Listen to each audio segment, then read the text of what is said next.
All right, welcome back to LivingFit's 2-Minute Tuesdays. Hope everyone's had a great start to the week, get stuck into their health and fitness goals.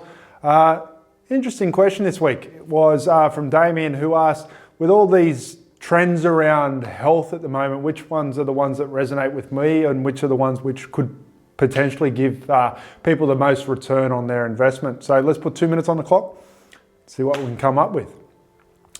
All right, so there's a big trend behind unplugging. We live in this social world of everything's social, everything's mobile, everyone's plugged in, everyone's got a screen in front of them, etc. So one of the big trends going around at the moment is unplugging from basically anything electronic. So getting away from your TV, getting away from your smartphone, even if that's making sure you don't touch your phone or watch TV for the last hour or so before bed. And there's a lot of good research behind this, showing that it's a lot easier for you to wind down, fall asleep, and get good restorative sleep, or what they call a good REM cycle. So blue light is the enemy at night.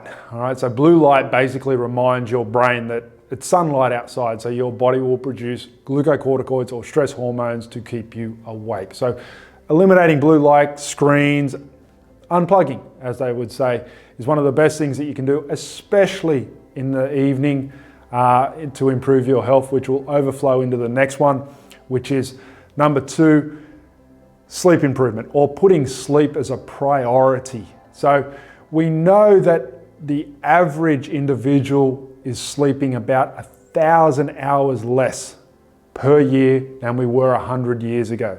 So people go, oh, 1,000, that's crazy. Like, all right, so let's look at it. They say that you need at least 8 hours of sleep per night. Now that's in the warmer months. In the winter months, for your immune system, you probably need closer to 9. But the average human is getting around about 6 to 7 hours of sleep. So that's an hour per day, 7 hours per week. Let's do the math. Now, let me analogize this for you. Say I give you a task to do. I'm your boss and I give you a task to do, and that job takes you 8 hours and you can only just do it. And then I walk up and say, you've got to do the same job in 7 hours.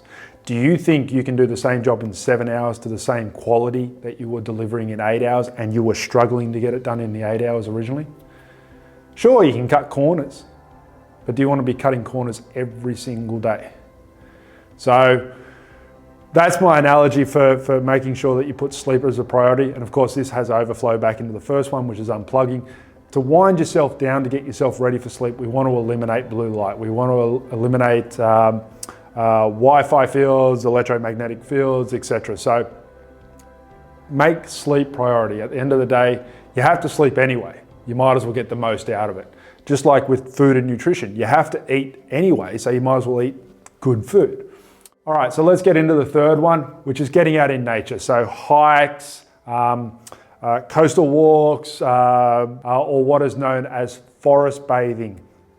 Now, going for hikes in particular, forest bathing has been known to lower cortisol levels. Now, cortisol is your stress hormone. It's the thing that wakes you up in the morning, but it's supposed to peak around 10, 11 o'clock in the morning, and then it's slowly supposed to diminish as the day goes on. But most people, they go through this stress cycle, just get stressed, come back down, get stressed, come back down.